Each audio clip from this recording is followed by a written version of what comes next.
Hello everyone! Today we are going to be making a rosemary infused honey. This is super good for the upcoming 6th season as it is an expectorant, which means it expels mucus from the lungs. So whenever you have a cold coming on or a sore throat, just having trouble getting that mucus out, you can take a spoonful of honey, take it as is, add it to your tea, and it'll help you get that mucus out. It's also a bitter, so it stimulates the action of the liver, flushes out toxins. It is actually used for adrenal exhaustion as well, so it eases sluggishness and lack of energy. So this would be great to add to your morning tea just to give you a little boost. There are so many other benefits of rosemary, so let me just hop right into how to make this. You're going to need 3 ingredients, possibly 4 if you don't feel like breaking up the rosemary with your hands.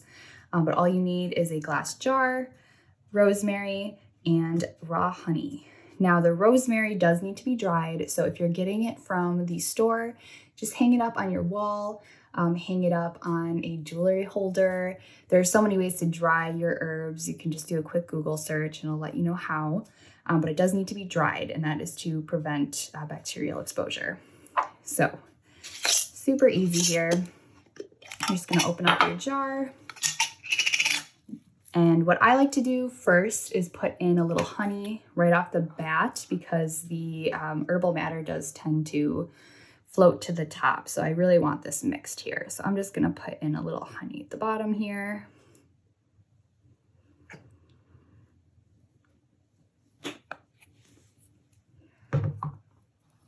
And then I am going to start cutting up this rosemary.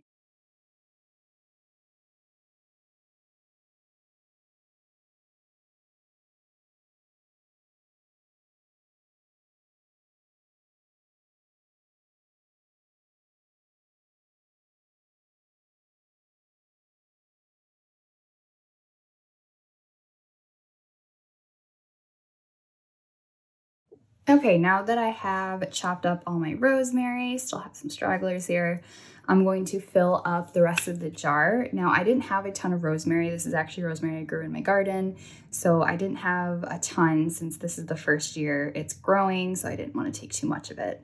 But because of that, I'm not going to fill my jar up all the way. Reason being is I want this to be a very potent, powerful honey. And if I'm filling it up all the way, I'm diluting those medicinal properties of the rosemary. So I'm just going to fill it up, I would say almost to the top, but not quite. Rosemary is a very potent, fragrant herb, so you're not going to need too much. But what that means is that there is going to be some air here, and I am going to want to prevent oxidation as much as possible. So I'm just going to screw this on tight. And what I'm gonna do every day is I'm gonna flip it. So I may have it flipped for, let's say, half a day, and when I come home from work, I'll just flip it back over. That way I'm really making sure it's all infused and I'm not getting a lot of oxidation going on. So that is all it is. Super easy.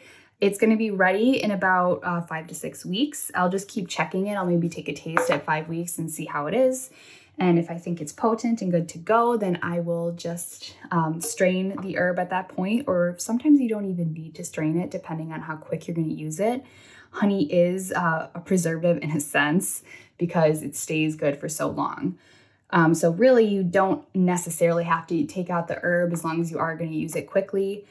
I don't know what our duration of use is going to be, so I will strain the herb out. And the way to do that is by putting it on the stove after you've been cooking and letting it melt up a little bit. And then you can put it through a strainer, a cheesecloth strainer, or a mesh strainer, whichever works.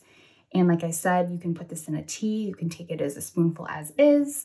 The last thing I like to do is put a label on it. So what it is, when I created it, and when I'm gonna check it. Clearly I messed up the date a little bit there, but I created today 11/5. I'm gonna check it in about 5 weeks on 12/10. See if it needs another week to infuse, and I'll get it the following Friday. So that is it. Easy enough, right?